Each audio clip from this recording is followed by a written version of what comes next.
Webale kunyanjula bwotyo awo nywerawo amazzi omwaka ne guggwako bwe gubanga abantu ba Uganda banyumirwa nnyo okundaba ate nga banneesiga bantegedde bulungi kuba njagala banneesige era njagala mbeere omukulembeze kwaba ab'ensonga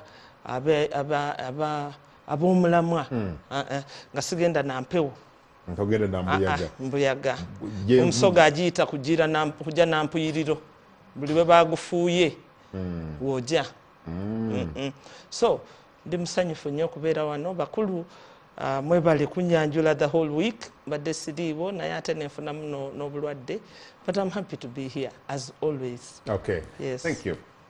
Well, Honorable, njagadde enkyalo olunaku olwaleero nga omu ku bakulembeze abaweebwa ekitiibwa mu ggwanga ntandike n'okulaga ebigambo bino ebya Honorable Kino Otafiire eyabadde ku university emu. He fired up the youth. Okay. Musituke lino eggwanga lyammwe muleke kukkiriza kujegawazibwa abagamba nti babba ne babaleetera. I want to hear what you think ku bigambo bino katusooke tulabe emboozi eno.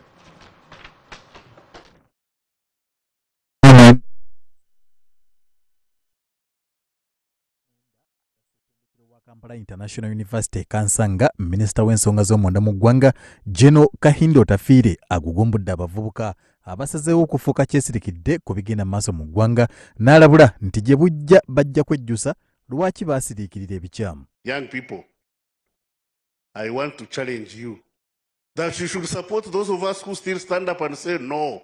The struggle for freedom, the struggle for justice should not be in vain. Don't accept to pay the price we have paid for you to repay for what we have gained on your behalf. No. Stand up and tell us, sorry, enough is enough. You have to stop here. Munansiko Kino Otafiire akyomedde abakulembeze abenyigira mu buli bw'enguzi ate olumala ne babutendereza nga bwe beewaana saako okubuzaabuza abantu nti babba nabo ne babawaako. Bannanga abadde alya ne bannalwengo nindye. And the president has heard your cries. Era president awuliriza okusaba kwammwe. And you're better off having a child, even if she goes and eats something, so long as she brings back home. Nobody wants their soul should glorify corruption. Oh, that this person stole and shared with you. No. You steal 10, you share with us 1, and then you say you stole on our behalf. Otafiire agamba nti kyennyamiza okulaba nga baalwanira bwereere mu nsiko.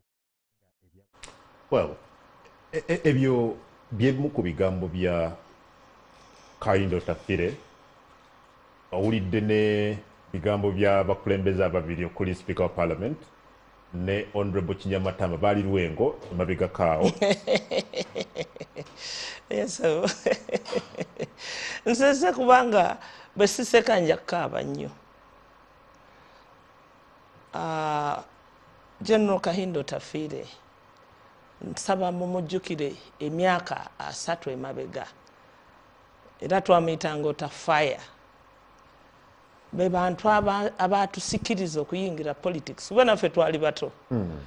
I entered politics at about 31 nga abasoga b'Ebugabula County South be bampadde obwesige era nga bantunuddemu nga bandaba nsobola era sibaswaziza era siri baswaza sibawemudde era siri bawemula mubeebazanga nnyo bwe mubalabangako kuba mwali temunnamanya be bamanya kyekitegeeza nti baakozesa akasengejja akatuufu to determine who their leader would be today, tomorrow, and her voice will be for a long time. Kino Otafiire bwe twamuyitanga mukkirize muze ku Kano taata sikuzisiza amaaso but you love that we loved you best when you are Kino Otafiire nga bayina Kano retired Kano Dr. Besigye nga bayina Sejusa David Tinyefuza nga political class nga kuliko Dr. Crispus Kiyonga kuliko the Right Honorable James Wapakabulo. That class of people n'okutuula obutuuzi naye just being in his sphere was so heartwarming, was so Charlie. Notula ne tata waffe gundi ani ono aliwa yali minister of finance Joash Mayanja Nkanji kachama class eyo nobeda kumpi notula namanya Mshega notula ne Manzi Tumboine notula ne Pinto Manuel my God nga chikumala Erika Ruhanga Sir Richard Rich Ejuka ya Bat Katurebe agamanya nga nebwotula obutuuzi webaza Katonda nga nsulo ya magezi nsulo ya kumanya nsulo ya respect nsulo ya honor era ngo yagala okubafaanana n'okukola bye bakola so bwayogera bw'ati nange eno atacyabalibwa mu ba youth but I have a heart of youth because I'm a fighter. Mpulira akawoowo n'eddekende of what Uganda should be, what Uganda means to be, and the Uganda we still want.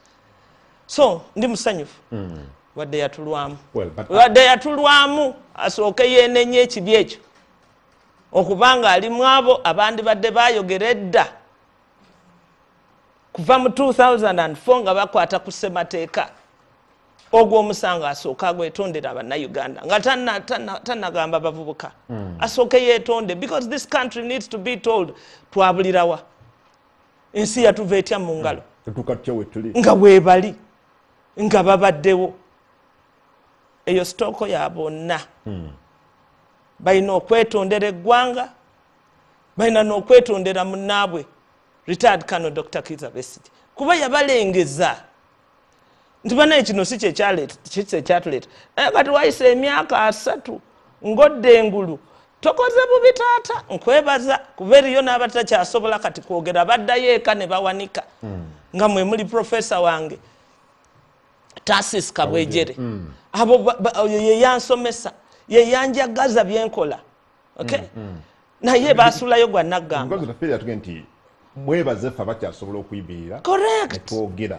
tujja kubebaza naye tugenda kubebaza half dose kubanga my brother my friend my mentor General Kahindo Otafiire this is what we have wanted from you for the last 20 years.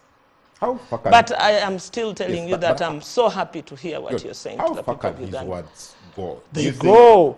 Kakati naye bambyera ne bwe naaba n'ennyanja kuba n'ennyamu nga mbaddiramu baatuulanga ssemateeka bamukyusa ne bateekawo ekigambo baakiyitanga ebigaaniiro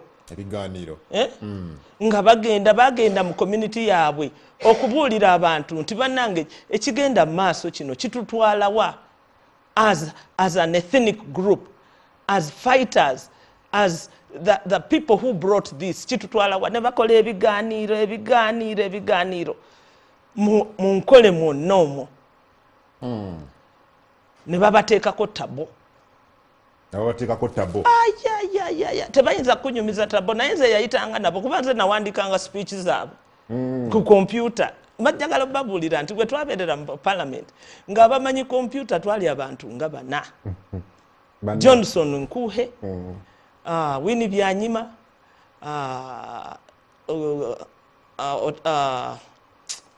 Hallelujah Ikote nangi naye nze na typinganga eno tumanyi ki word perfect 5 olonga mumanyi nnyo nga ffe bakakensa so I wrote their speeches I edited their speeches I know what they stood for. The letter Kategaya, I know what he stood for. Naye babateekako tabo nga balabikanga ne babateekako blackmail nti mwe musudde gavumenti yaffe abanyankole. You know, to the point where the government nefuuka eyaabwe kakati ate neddayo nti abahima balidde batugobye abiru n'abahima ne baddayo mu divide eyo kakati kisajjuse bagante you people this will not work. The Miriam Matembes, the Bernadette Bijirwas, the John Kazoras, they were the voices. They were killed politically because of that voice. That voice was killed. That voice was there.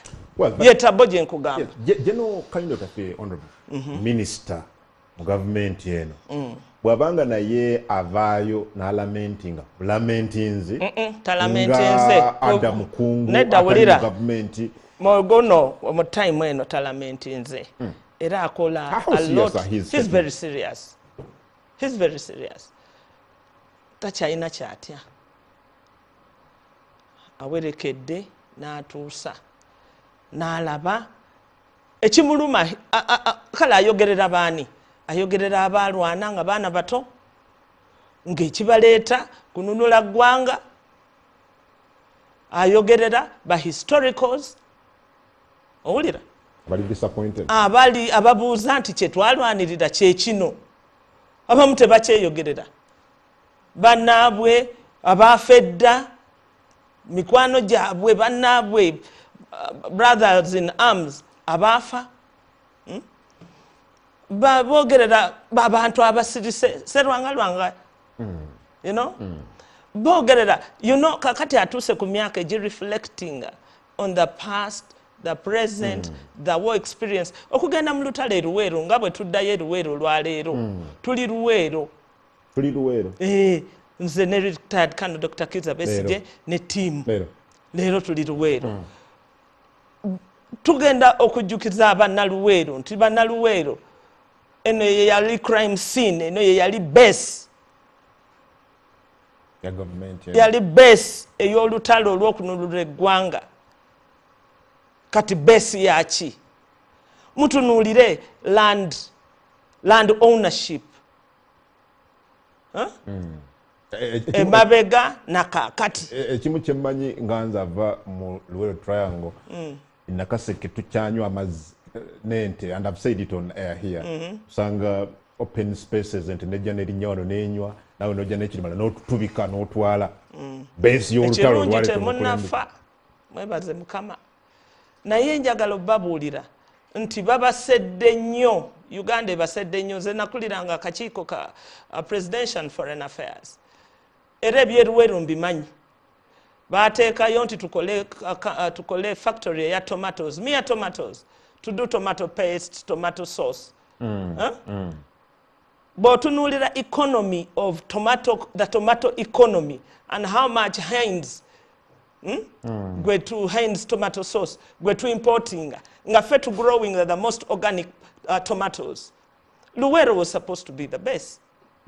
Era twayogera banange twayogera muddeeyo mu Hansard mutunuulire Luweero tujogeddeko bwogezi nali in charge of compensating the war veterans mpulira bakyakola war veterans kululi bagende Gomba mu Taresita ndowooza ekyo kyakanga ne president nga banywanyi be n'abaana b'abanywanyi be abaalwana tebafaanana bano abatuula ku platforms waggulu ne bagamba bwobba ba n'omubuuza mu lutalo wafiirwamu ki mu lutalo waga nti bba gw'omanyiire ensi ebigambo biwulidde oli kinyamatama omanyiire ensi ye wali mu myaka emeka. You see, this is where also NRM has failed. Twabagamba nti history wa Luweero, that chapter in our history mukifo kyokola parades buli mwaka kati bakoze parades emyaka 3 naye wo museum eya Luweero eribwa war museum. Yes, there must be a war museum. Okugamba bana Uganda nti these people did not die for nothing. Amanya bogenda ku parliament ojja kusanga amanya ag'abantu abalwana mu World War I, World War II. Naye Luweero ene yaffe wano tetumanya ani yakafiiramu. Luweero baali bagagga nnyo. Haji Nadduli nga tannafa, you owe us tata. Tato tu, you owe us. Haji Nadduli akyali mulamu. Yes, ajja kufanga nange bwe naafa. Naye nga tannaba. Yes. Musaba akolere Luweero ekisa. Awandiike ebyafaayo bya Luweero nga bw'abimanyi. Abaana n'abazzukulu nga Buganda bwe muyimba taata tuli kujjukira, taata tuli kusiima nga tutegedde bugagga ki obw'abantu b'eruweero obwayiyikira omwo. Baani? Kuba mwe abato temukimanyi ate mwepanka lwakuba mwambadde obusuuti tetwagala kumanya. Temwagala kumanya omanyi gye wava gwe abavubuka obatabukidde gye muli. Abavubuka bayogera nabo si be bavubuka abaali Otafiire abaali abaffe. Mmwe bw'oyambala kooti ne suuti olowooza nti wenkana kooti na suuti nobeera n'akasimu oyogera. Owulidde Juliet Kinyamatama mubaka wa parliament omukyala district ya Rakai agamba kasita abadde abba nammwe. Oyo si Muganda. I swear nti Muganda mulabira ku values. Kubanga ezo si ze values za Buganda. N'ekyo bakugamba nti mwana wange ekyo tebakyogera mu bantu. Gwe jjajjawo teyakugambako. Bitugamba. Mbenze nga babiŋŋamba. Waliwo by'otayogera mu bantu. Mwana wange ebyo tebabyogera bwe batyo. Bakuuma ebyama. Omwana Omuganda omulabira ku mpisa si kwepanka nti ndi Muganda. Nze ndi Muganda original wadde mwanzaala Busoga. Kuba waliwo bye sikkirizibwa kola nakwogera wadde mbimanyi. Ne bwe mbyogera nina engeri gye mbyogeramu ne bwe njogerera. So Kinyamatama. Well, but then number 3 mu ggwanga honorable wuuyo eddoboozi ndi kuzannyizaawo. Ekizibu kiri kimu mukkiriza buli kyabufere buli kibi okwogerebwa mu Buganda mu Luganda. You have not defended your values. You've not defended your language. You've not defended your craft. You haven't. You are just an open gate, a floodgate to bogusness. Buli kyabusiru. Buli kyabuseegu. Okwogerebwa mu Buganda. Mu Buganda ate mu Luganda. You must defend your language. Your language is not that. Put them to order. Social order. Muganda wane waffe Buganda toyogera bwotyo. That's not who we are. Naye ani defender of Buganda values and Buganda. Who? Mu defendinga birala. The first mandate is to defend your language, your heritage, your values. Ffe Busoga bulijjo mbagamba. Nze nakulaba ngamba tuula bulungi ng'Omuganda. Atumala gatuula. Oli Busoga. Nze nasomera Namagunga emyaka gyange gyonna. Tuula bulungi. Era ekyandeeta okusomera e Buganda Namagunga for 13 years. Kwali kufaanana Abaganda because they were the role model of finesse, of honor. Okay? Their language. Omuganda ne bwakuvuma omanyi otuuse kano kati iyo musajja nga yanvumye nnyo. Akuvuma wumba. Akuvuma mu design. The art of language. Naye bano balize. Bano. Honorable. Apart from talking nga Otafiire bwe yayogedde. Taina any other thing kyali badde akola which could have perhaps created a big and better impact than talking nga we twamulabye kansanga. Ffe nga abasoma eddiini, the greatest thing is called the word, and the word became flesh and dwelt amongst us. In the beginning there was the word, and the word became flesh and it dwelt among us. That's the whole concept of the word. That is Otafiire's word. It has become flesh there. Kuba agiwadde abantu. Agigabanye yandisigadde eka. Sigwe wamugambye nti yogera. And it will dwell amongst us. And it will grow legs. It will grow what? It is a valid yes word. Well, he seems to be bitter. Eri okukenuzi nga munnayuganda omulala yenna bwe yandibadde. Gwe toli bitter. I'm equally bitter. But president naye bwe yabadde ne njagala otunuulire njagala obuuze. There is a very very genda onoonye speech ya Sejusa nga warning about corruption. Kuba he's the one who sounded the drums, the war drums on corruption in the army He said, if we do not correct corruption, corruption is going to kill the country. And the country is dead because of corruption. You must give it to him. His intelligence has not been used. General Sejusa. Sejusa. Because his knowledge. Mubiraba. Naye mwagala biwamba muberenga mwe mwabyogera. Era temwagala na kumwogerako. Sejusa yatukosa nnyo. I remember going to see him nga Dr. Besigye ali mu High Court. Nembaga mubadde kibasajja mwe. Mwalwana ne mutuleetera government naffe mwe tufunidde obukulu. Naye gwe n'okuba muganda wo bwoti. That is when the black mambas attacked the what? Court. The court. I went to him. I said, this doesn't add up for me. You speak the same language. How come you don't see the innocence of your brother? If you, I'm sure he has reached out to his brother to say I was wrong. And that's what we are meant to do. Okay? Naye kakati, muganda we, Kano Dr. Kiza Besigye, he has no bitterness. Abagamba nti nabagamba. Nabyogera ku ssaawa entuufu. Nabagamba temwakkiriza. Kakati ekikulu, join me. Munagatteko. Omanyi kakati ebisinga okubatawaanya ze ranks. Ono general, ate oli Kano alemedde mu bwa Kano, nkola ntya ne Kano. Ezo titles zammwe tezijja kukolanga eggwanga ligudde. You're making a serious revelation. I am telling you.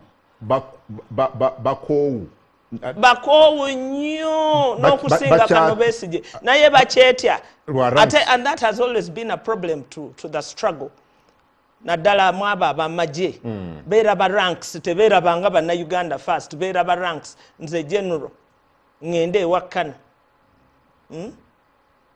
mwekiri ekyo nakyo mwekiri kinene naye general Muki ng'okaabanga Kano yasookawo Tata byejjeko, remove the peeps, be ordinary. Call this a muntu test. Manyi muntu has a fantastic test. He taught me. Nangati when naberanga general, kuba namubuuza nti how did you manage to remain humble with all the power you wielded and for a long time? Nangati nga bwenzira ye kanzija mu uniform nembuuza nti who am I equal to? Era bwe ntambula nga sibirina waliwo andaba. And his humility is based on the understanding that at the end of the day, you are pure flesh, titleless, nameless, tagless. You have a name though, but you are tagless. You are just another statistic. Well, ebigambo bya Otafiire binnyonnyola ki ku gavumenti eno? Bikusooka ne bikugamba nti gavumenti tebakyalina kifo we bateeseza. Tebalina political high command, tebalina general high command, tebalina cabinet. They are now listening posts. They wait to be told what to be done. So, vali gye balina of collective wisdom, kuba this NRM to be strong was based on collective wisdom. Nga they had a place okuteesezaamu. Buli omu n'aleeta version ne babigoya nefuuka program yaki ey'eggwanga. Kakati lwakuba bagenze bagwamu omwomu baleeta bakinyamatama baleeta ani bano nsi yaleeta ffe twabayitanga nsi yaleeta nsi ereetanga mukoka n'esuulaawo nsi yaleeta awamwe temuyina manyaago ffe waffe gye gali nsi yaleeta nsi yaleeta bless n'esuulaawo nsi yaleeta bagwa bugwawo ne weebuuza ate ono beeboogera bino n'ebyayogera bimufaanana bya nsi yaleeta bimufaanana tayina kale mbuulira kinyamatama ddoboozi lyani obaka wa parliament beebo nsi yaleeta bakubidde bululu genda okuba Salama ne baleeta buli kiriwo. The mission is get Salama out. Genda okutaka dingidi. Genda ogyewo obugundi. Naye wali wamuwuliddako mu kyaki, yaliko head girl wa ssomero, yaliko muyimbi mu kyaki, yakola ki yaddukako embiro, yakola wa. But her statements were re-echoed by some other powers in this country. Kakati bajja bateesezza. Bajja bateesezza nti emission etutwale tuvuzisa amafuta ga gavumenti okugenda. Bajja bateesezza tugende tu defending omuntu waffe. Ne mukozesa emiliyoni minimum ku mukolo ogwo mbala bisatu. To take 50 million. You use 300 million. Bakozesa bisatu. Okutwala ka message akataano. Naye nga ako ka message ako baayagala kabone eggwanga batumalemu amaanyi. Temusobola kutumala amaanyi. You actually give us fire. Well, batagenda okubula honorable. Ebigambo bino byenkuzanyidde. Ideally ndabanga ebifaanagana n'ebyo mukama w'abano yayogera mwami Museveni yabadde ekyankwanzi n'addamu okuwera ku nguzi omwabadde n'okulagira baminisita bekikwatako okuleeta amateeka n'ennongoosereza okuba nga makakalimuuko ku balyake omulina okubamma bail mu kooti.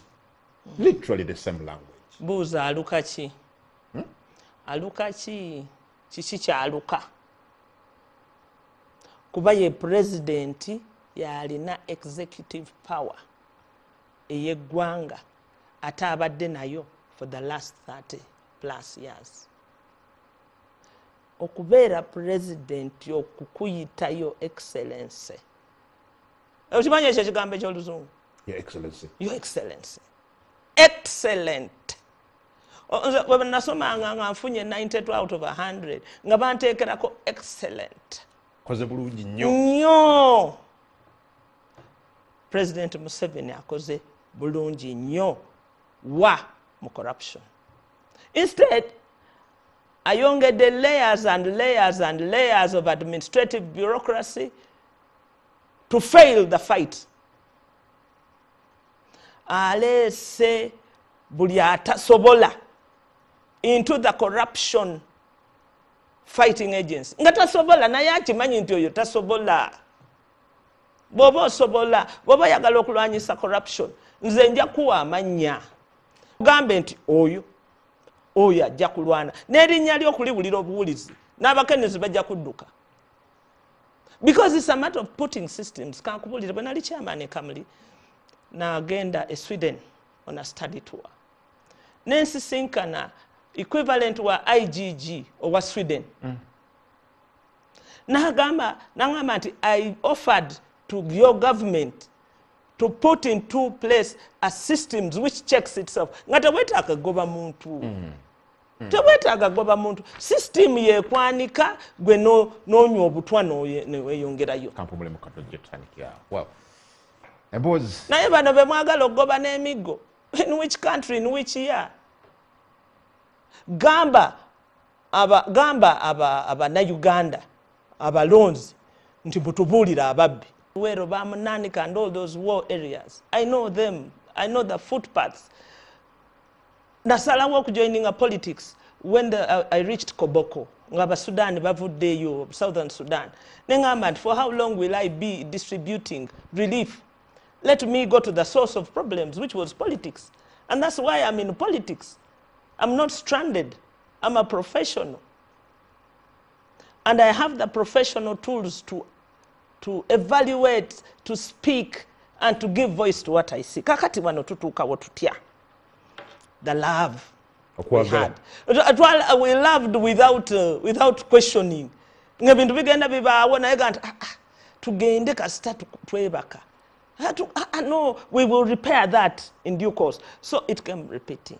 We made a constitution which was reactionary. Ekumbere yaliwo nga tutunulira. It was not a statesman constitution. Twatekamu checks and balances. Na ite zamala. So that love led us to here. Oh. That love led us to where we are. To where we are. We loved this place. Is there still an opportunity to change the status quo? Yeah, there is always. Where is it? It is there. It's goodwill. Goodwill. Omanyi bw'otambula n'obula ogenda Luweero. Otuse ku roundabout ebwayise n'okwata olugenda ate emubende omulala n'akwata oluhoima omulala n'agenda paka Congo through page bwe weesanga nga landmarks tokyazitegeera. The most important thing is kudda mabega oddeyo ku roundabout ebwayise obuuze nti gyendaga yewa kijje n'Otafiire kyasuubira bannayuganda okukola kati again bwe yabadde ayogera nti nze bwe naba wakuwangala nnyo emyaka gigenze nina emyaka nga 10-15 kuba ku nsi naye ensi yammwe byebigambo byebine mu Museveni byazaayogera ensi yammwe. So what should the young people kakati do? General Otafiire tugenda musaba ayongere ku ddoboozi era akuŋŋaanya abeere mu kuŋŋaanya ku bantu bwe bagenda mu kishaka anoonye retired Colonel Dr. Kizza Besigye munne. I thought you would say anoonye Mwami Museveni who has the powers now. Manyi Mwami Museveni mujja mutiisa nnyo tumutiisizza nnyo yeekanga. Now he's doing things in self-defense. You know? He needs some love and comfort to tell him, you've walked us this path. What about? Bino byakola byonna is a man in fear. Gripped with fear. Goba wasomako Julius Caesar. N'osomako Macbeth. Ebyo biba byabasomi nga nze. N'osoma n'ekikonyugu. So who will crack the whip ku bakenuzi? First of all, tulina creating a force eno, which is coming now. Kubaba generals bonna abakadde, they are being discarded. They are being discarded. Their biggest complaint into to serve in hard times in what? Naye tusigadde tuli bakkano. Bano abaana abapya ame empya gye bacreatingira ame commando omupya. Bo babakuziza ranks. Fast, rapid. Bajje baduumire ffe. How? Kakati agamba gye tugalina. Nago galabye ffe kye twalaba 20 years ago and more. Wegali potent. N'abaana baabwe weebali potent. Kati n'obeera nena amagye ag'abaana be baliddeko ebyabwe. Abali mu luweero batunda bunyama for years. Bali ebusoga basala bikajjo. Bali eitendero. Bavuga boda. Bali ekabale. Ranya mahembe. Eyo yonna. Bali eyo. It's a potent force. They are sick and tired. Sick and tired. Well, nafune simu bili honorable. Is General Kino Otafiire speaking truth to power? He's speaking truth to himself first. But Otafiire si wa bulijjo nga gwe kungu talking to power. His power. His power. His power. A power that cannot crack a whip. No, he is power. That is why there is only one Kahindo Otafiire in this country, in this world. He is power. He is power of the word. Babiwulira. Of course. Babiwulira. And he has a tribe. He's not speaking for himself just. I'm telling you. Anyway, I know so much which I cannot say here. You say it? No. I'm not allowed. Just give us a hint. No, I will not. I will not. Nainja kubuulira mu kyama go n'amanya bobitambuza. Tubireko kati. Not on air. Well, do you think the corrupt are moved by Otafiire's statement? They are. That is why they will seek to hurt him. Well, they will speak to assassinate him. They will seek to poison him. They will seek to do those things they have done to us who have spoken in due time. Sanyuka, Poli. Naye no TV mbugiyita Sanyuka, kiki ekisanyusa? Temumpadde na kukyali. Sanyuka TV, hello. Oliku Sanyuka, hello. Okay, nga bwenfune simu, wanda munebyeyogera byennyini bisanyusa. Amina. Kale kabibeere kyayiwa abatulaba n'abatuwuliriza. Sanyuka TV, hello. Zete kakola. Naye tukakozesenga mobilization tool. tukakozesenga trigger to get to where we want to go. Kubeera kaali kalulu akabatwala mu nsiko wadde n'akaabwe tekaalimu mwalimu ka DP.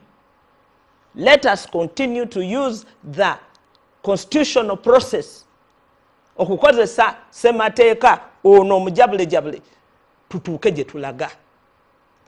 Okwekalakaasa nga bwe twekalakaasa enneekalakaasa eno tekola nga bwe mujagala kubanga kaakati bagitaddemu amagye bagitaddemu ababbi bagitaddemu abatemu bajja giteekamu kaakati eyo bagisomye tuteekewo enneekalakaasa empya mwalabye eya Gen Z e Kenya eno ey'okulega ebifuba ku kifu tukole empya n'amagezi weegali tugalina era tugategeka ekyo njagala mbabulidde tukita okujjako nti mugamba nti General Otafiire teri amuwulirisa mwe muwulirisaani nammwe mutulemesezza n'abantu babaleeteze nabo batuleetinze down kakati banyumya Otafiire ani amuwulirisa because yakyuse mu bbanga omukulu agaye yabyogedde naye tukole ki n'ekyokukola tetukimanyi oyo talina kyamanyi he's not politically conscious he's just an angry soul use good for nothing n'okugenda okulonda tajja genda n'okumugamba nti laba aweero si aleeta olugezigezi muwambe tajja kikola yawanise dda. So that one is also not good for me to waste my energy on him. Akyabulamu ali mu baby class ya byabufuzi. Wulirisa kye tukugamba. Weetegeke nga bwe tukugamba because we have been at this for 20 years. Tubagamba bana Uganda twetegeke bwe tuti. Kino tukikole bwe tuti. Tukikole mu kiseera kino. Atategese tasobola kulwana. And you can't fight an entrenched dictatorship. Good. Ngokaba bukabi kakati njagala kumaliza na kino banayigana njagala mmanye nti corruption is now a weapon. Chakulwanyisa is a weapon. It's a weapon for domination. Ababbi bamanyiddwa kubambuulira ISO ekola ki internal security organization era nali chairman wa presidential and foreign affairs nga ISO ebiri mu committee yange so mbamanyika akatono. ISO ekola ki enoonyereza information that can lead to sabotage of Uganda can cause insecurity. So they are the ears and eyes of the president era eri mu office ya president nayo bagimuwambako ISO nayo mpambe nayo banyazi obuze ekola ki ku bukenuzi is part of their because corruption is nakyo kyabulabe eri eggwanga. Service delivery obutatuukirira kyabulabe eri ki eggwanga because an angry population is a danger. Okay. So ISO ye yasooka okumuleetinga down. ISO kuba mu kifo ky'okunoonyereza biki ebitabula eggwanga biki ebiridinga society into distress, weaponization, leading to groups of dissatisfaction. Eri mu kunoonyereza Besigye alagawa era kati buli luweere eyo buweereza busimu ajja ebaliwo bangi bakola bwe bati instead of understanding without us who is there. So ISO nayo bagimubbako bw'oyagala okufuna report ennungi wa president genda olabemu ISO weewuwo olabe ne director general bakuwandikeko report ennungi. So they have used corruption as a weapon. Amawanga agamu bagakkiriza babbe for purposes of dominating another. Kakati mwe mukirabira kungulu mutunuulire bani be bakkiriza okubba bani abalina ssente omusoga ayinza okubbaawo ne batamukwata nga tumaliriza honorable ogambye mugenda Luweero in just a minute or even less kuba tugenda mu bigenda bitane Anatalia. What's your plan because mugenda Luweero ni Dr. Kizza Besigye mwina nteekateeka kino just a minute or less. Enteekateeka era tukyamaliriza consultation National Council gye yatutuma tuconsulting ensi yonna okugibuuza nti ebizibu bye tulimu nga Forum for Democratic Change tutambule tutya what next nga tulina ebbanja kuba ffe twatambula naddala nze